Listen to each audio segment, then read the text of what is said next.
Fascist Awami League যেভাবে বিরোধী দলের উপর হামলা ও তাদের কর্মসূচি বানচাল করত, বিএনপি সেই পথ বেছে নিয়েছে বলে মন্তব্য করেছেন জাতীয় নাগরিক কমিটির সদস্য সচিব ও সংসদ সদস্য আখতার হোসেন।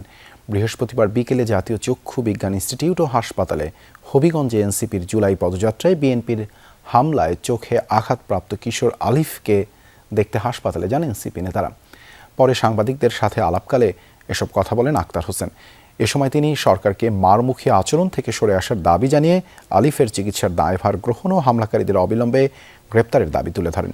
সেখানে এনসিপির মুখপাত্র আসিফ মাহমুদ বলেন, নাসিরউদ্দিন পাটোয়ারির বক্তব্য পছন্দ না হলে তার জবাব রড দিয়ে কেন দিতে হবে? কথার পিঠে কথা দিয়ে যুক্তি দেয় রাজনৈতিক সৌন্দর্য। সরকার রাজনৈতিক শিষ্টাচার ভুলে গিয়ে সন্ত্রাসীর পথ বেছে নিয়েছে বলে অভিযোগ করেন তিনি। ফেসিবাদী জামানায় যেমন করে বিরোধী দলের উপরে নিপীড়ন করা হতো, বিরোধী দলের প্রোগ্রামগুলোকে বানচাল করা হতো, ঠিক একই ধরনের একটা পথে এখন বিএনপি সরকার অগ্রসর হয়েছে। এই ধরনের দৃশ্যতা দেখানোর পরও তাদের বিরুদ্ধে কোনো ধরনের সাংগঠনিক ব্যবস্থা এবং কোনো ধরনের রাষ্ট্রের পক্ষ থেকে আইনি ব্যবস্থা গ্রহণ করা হয়নি। আমরা শঙ্কা করছি এটা দেশের গণতন্ত্রের জন্য হুমকি স্বরূপ।